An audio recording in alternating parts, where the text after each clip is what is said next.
Ça fait un mois environ que j'ai terminé mon roman, que le ciel nous tombe dessus, et j'ai déjà eu mes premiers retours qui sont plutôt positifs quand même. Comme je disais, je pense vraiment que c'est le meilleur roman que j'ai écrit jusque-là, ou en tout cas que c'est la tentative qui ressemble le plus à un roman, ou qui ressemble le plus à ce que j'aime lire. Parce que comme je disais, pour mes autres romans, en fait je crois que là c'est le seul qui me ressemble, en fait, qui a mon humour, qui a mon point de vue sur la vie, qui est pas un essai de faire quelque chose qui sonne littéraire, mais vraiment quelque chose qui a mon naturel et ma spontanéité, je pense. Et d'ailleurs j'ai dépublié mon premier roman, Fièvre de lait, il y a pas longtemps, parce qu'en lisant quelques pages, je me suis dit putain, j'ai pas envie de continuer ce livre, j'ai pas envie de continuer de le lire, et je m'y reconnais pas tout simplement. En fait, je vois ce que je n'aime pas quand j'ouvre un livre, quelque chose d'affecté, quelque chose qui veut singer une langue qui n'est pas la sienne. Et en fait, je disais souvent que à l'époque, je disais souvent que écrire, c'était trouver sa voie et ce genre de trucs. Et en fait, je faisais juste que répéter des conseils que j'avais déjà entendus sans vraiment les comprendre. Je sais même pas si je le comprends tout à fait, ce truc de trouver sa voie, mais je crois qu'aujourd'hui, quand je lis celui-ci,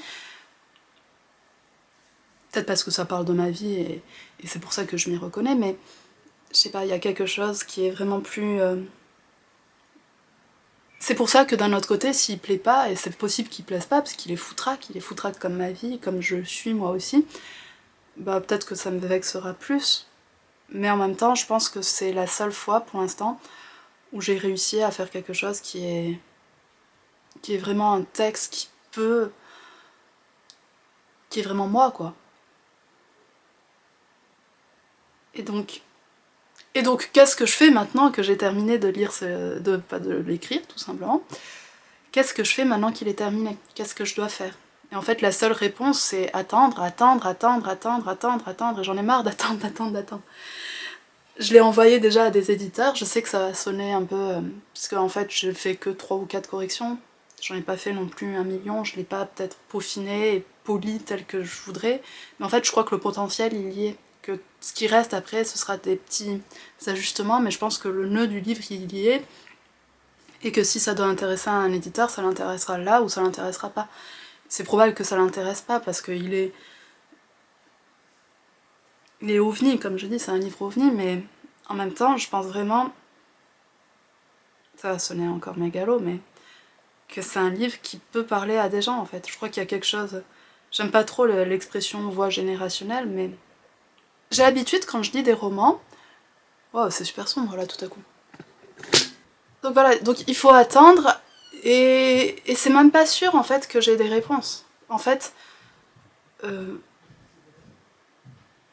les éditeurs répondent de moins en moins, et c'est difficile d'avoir un retour professionnel sur son travail. Et donc ce qui me reste à faire, ce serait dans ce cas-là de repartir sur un autre projet, sauf que j'y arrive pas en fait. J'ai l'impression que ce texte m'a demandé beaucoup d'énergie, beaucoup de temps, j'ai mis beaucoup de mois, et j'ai l'impression que là c'est comme si mes piles étaient déchargées et qu'il fallait plusieurs mois pour que je puisse réécrire un autre livre. Avant je croyais que je pouvais écrire sur n'importe quel sujet, et que je pouvais écrire 2 livres par an, voire même 3, enfin j'écris assez rapidement mes romans, donc... Et maintenant j'ai l'impression que je suis comme ces pierres quartz là qu'on doit mettre sous la terre pour qu'elles se rechargent, d'après les lithothérapeutes qui sont des gens très sérieux.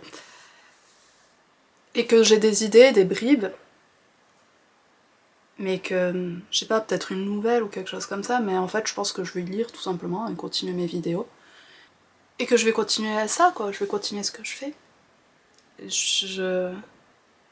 J'aimerais vraiment être éditée. Je sais qu'il y a beaucoup d'auteurs qui le disent. Après, il y a aussi tout un pan des auteurs auto-édités qui vont avoir tendance plutôt à dire que ça leur est égal à présent parce que grâce à l'auto-édition, ils ont trouvé leur public. Mais moi, j'aimerais vraiment l'être, en fait. Je pense que c'est pour le côté avoir une légitimité. C'est cliché de dire ça, oui, je souffre du syndrome de l'imposteur ou ce genre de truc, mais je pense qu'on souffre tous un peu de ça, quoi.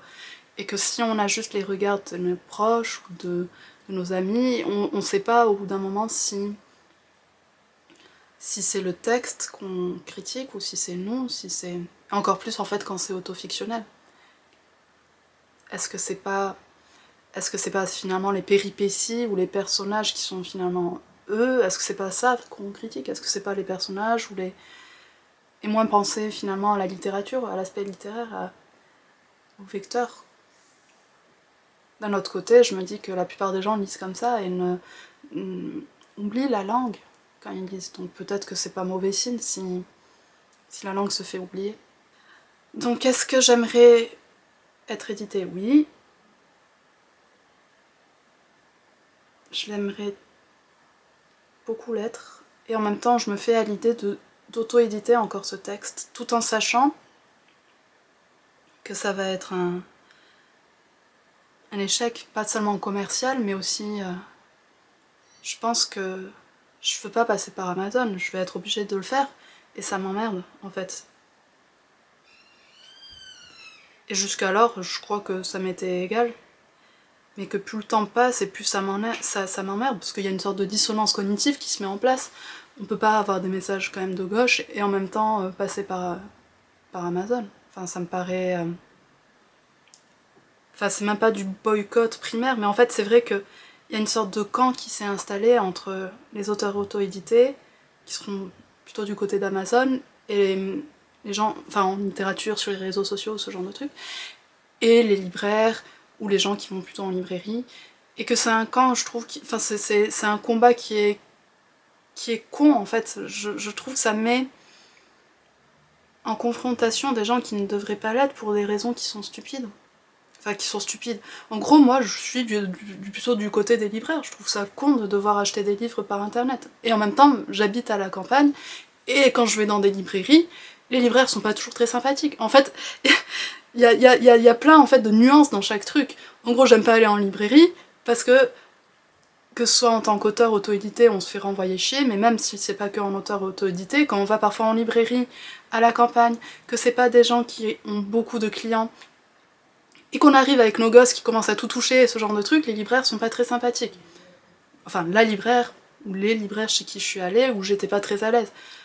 Après, est-ce que c'est faire une généralité sur les librairies ou les libraires en général? C'est totalement con, je me rends bien compte que c'est totalement con. Mais ce que je veux dire, c'est que je dis ça, et que d'un côté, moi, j'achèterais plutôt mes livres sur Amazon, si je devais, parce que la livraison est gratuite et ce genre de trucs. Mais il faudrait trouver une autre solution, en fait. Je pense que ce système-là de livraison, de trucs super rapides, j'ai ce que je veux au moment T presque, où je le commande, c'est pas viable en fait.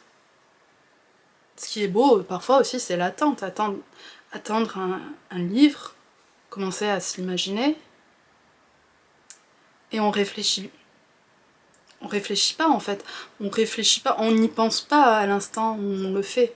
Et en même temps, je sais très bien que même si j'étais éditée, bah sûrement que mon livre tuerait tant d'arbres, et peut-être que les gens qui le livreront auront aussi des conditions de vie déplorables, et ce genre de trucs, des conditions de travail plutôt déplorables. Je trouve que c'est difficile en fait de défendre l'auto-édition telle qu'elle aujourd'hui. Parce que j'en avais déjà parlé, pour moi ça aurait dû être un espace, un peu une contre-culture, c'est vrai. Parce que c'est ce que je dis souvent dans le monde de l'édition, on voit bien qu'il y a beaucoup de copinage et de réseautage et tout, donc je peux pas non plus défendre à 100% le monde de l'édition. S'ils étaient propres à 100%, ça serait beaucoup plus simple, et dans ce cas-là, peut-être qu'on n'éditerait même plus nos livres, parce qu'on se dirait si on n'a pas été pris, c'est qu'on n'est pas assez bon tout simplement, et dans ce cas-là, c'est qu'il faut continuer de travailler peut-être ce livre ou un autre livre. Or là, aujourd'hui, c'est pas vraiment ce qu'on se dit, puisqu'on a l'impression qu'il y a beaucoup de textes mauvais qui sont aussi édités, qui ont plus grand chose à voir avec la littérature. Donc la question est, qu'est-ce qui s'est passé en fait? Pourquoi dès le début les jeux étaient pipés selon moi? Parce que dès le début, l'auto-édition telle qu'elle est aujourd'hui, ça a été Amazon qui l'a fait. Et pas forcément pour des raisons de liberté de ton ou de parole. Enfin, ce serait une connerie de penser ça. La liberté de parole est seulement gérée par des algorithmes en fait. On peut dire, on peut écrire ce qu'on veut, mais après les réseaux, enfin le truc d'Amazon ne va pas mettre en valeur son texte. Alors c'est comme crier face à un mur finalement. c'est ce que je disais déjà un peu avant. En gros, souvent, les auteurs auto-édités ont salué le fait ils vont pouvoir écrire ce qu'ils veulent et qu'ils vont avoir cette liberté de ton, et qu'ils aiment justement pouvoir gérer tout de A à Z, que ce soit la couverture, la mise en page, le marketing aussi. Et je sais pas si ça tient à 100% comme truc. Enfin moi, en tout cas, du côté où j'en suis, de mon point de vue, je trouve que déjà tout ce qui est marketing est épuisant. En fait, ça fait un moment maintenant que je suis sur Instagram ou les réseaux sociaux, et je trouve que c'est nul en fait. Je trouve que c'est nul de tout le temps parler que de soi, de ses livres, de ses textes. Les gens ne lisent pas, les gens like pour qu'on like leur post, et finalement personne se lit.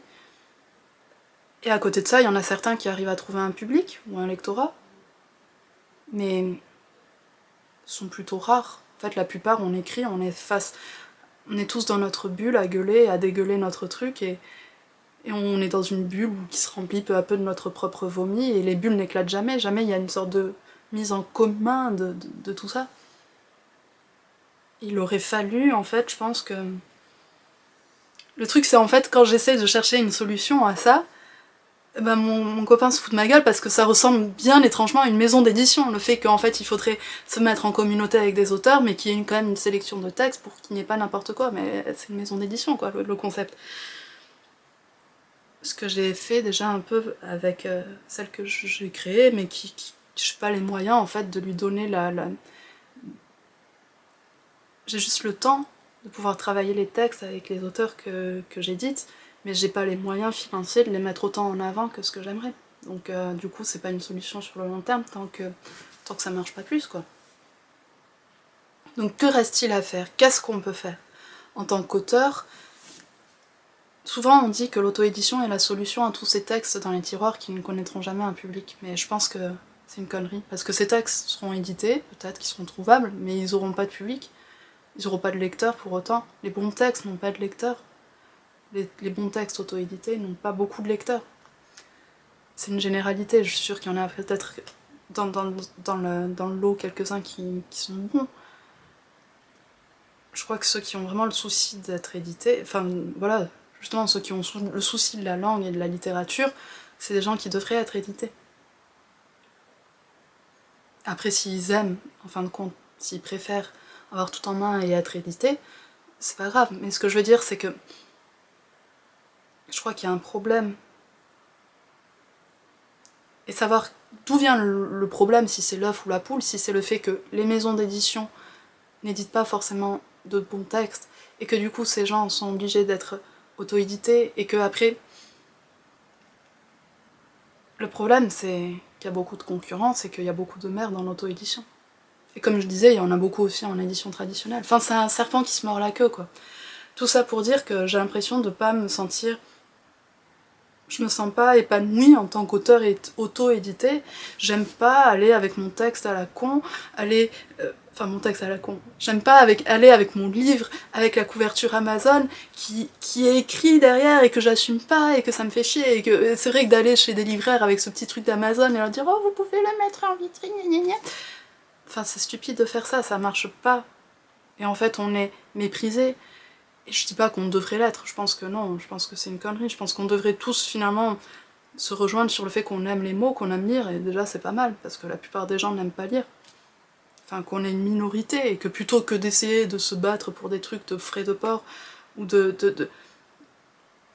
se battre contre Amazon, oui, après se battre contre tous les auteurs qui essayent de vivre de leur plume, pas forcément quoi. Enfin du coup mon message, je sais, est un peu confus. Je crois que j'aimerais qu'il y ait une sorte d'autre plateforme que Amazon. Et je sais qu'il y a beaucoup d'autres plateformes qui existent et qui n'ont pas du tout de public, donc peut-être que c'est stupide ce que je dis, mais notre plateforme, peut-être avec une sorte de sélection, ou en tout cas un comité de lecture, donc on revient à l'idée de maison d'édition, quoi, et que ce seraient des textes qui n'ont pas trouvé de maison, et qui pourtant mériteraient. Il y a le fait aussi que de toute façon, tout ce qu'on fait en auto-édition fait un peu amateur, quoi. C'est rare que je tombe sur des couvertures qui sont carrées. souvent c'est un peu foiré, il y a un problème de typo ou ce genre de truc. Et c'est vrai que l'offre que propose Amazon fait très qualité pour des mémoires ou des trucs comme ça. Enfin, ça fait pas... Le papier, le toucher n'est pas velouté. Et moi, je sais que je m'en fous un peu de l'objet livre ou ce genre de truc, mais c'est juste que si on veut que ce soit... que ça plaise, faut que ça plaise à 100%. Tout ça pour dire que peut-être que dans quelques mois, je vous dirai que mon texte est édité chez Amazon et que si vous voulez me soutenir, blablabla, blablabla. Et ça m'emmerde d'avance en fait, ça m'emmerde de demander à mon public d'acheter un livre sur une plateforme que j'aime pas, et en même temps je me sens forcée parce que c'est la plus pratique aujourd'hui. Que parce que quand on est auteur, moi aujourd'hui c'est la seule manière dont je vis, ça me rapporte pas beaucoup d'argent et donc je peux pas faire un prêt par exemple à la banque pour pouvoir avoir avec un imprimeur du coin et après faire moi-même les livraisons et ce genre de trucs, cette solution est impossible. Et après, passer par la Fnac, pour moi, c'est un peu le même délire que Amazon. Enfin, Mais pourtant, ben, si vous voulez me soutenir, c'est la seule chose qu'il faudra que je fasse. Enfin, que vous pourrez faire pour m'aider, parce que je veux pas que mon texte meure comme les autres ont pu mourir, quoi. Et quand on parle avec d'autres auteurs qui sont dans le même cas que ça, il y a un côté vachement déprimant. On a l'impression, un à quoi bon un peu qui ressort de tout ça. À quoi bon écrire, à quoi bon... Et après, c'est juste essayer de se rappeler que bah, c'est ça qu'on aime faire. Que même si on trouve personne, que le texte ne trouve pas de lecteur, ben, on aura passé au moins un bon moment au moment où on le rédige. Au moment où on le peaufine, au moment où on le relit après quelques mois et qu'on se dit waouh, c'était pas si mal finalement. Et d'un autre côté, j'aimerais tellement vous dire que mon texte est édité et que je suis ravie et d'aller en librairie. Ça me ferait plaisir de pouvoir dire ça. Dans les bonnes librairies, comme disent les petites maisons d'édition. Donc voilà, je vous remercie de m'avoir écouté. Ça fait un peu truc, ça fait un peu vidéo où je me plains ou ce genre de truc, mais c'est juste, c'est difficile, je trouve, parfois d'essayer d'être en accord avec soi, avec ce qu'on pense dans tous les domaines de sa vie. On est forcé parfois de faire des compromis ou des trucs comme ça et c'est pas toujours agréable, quoi.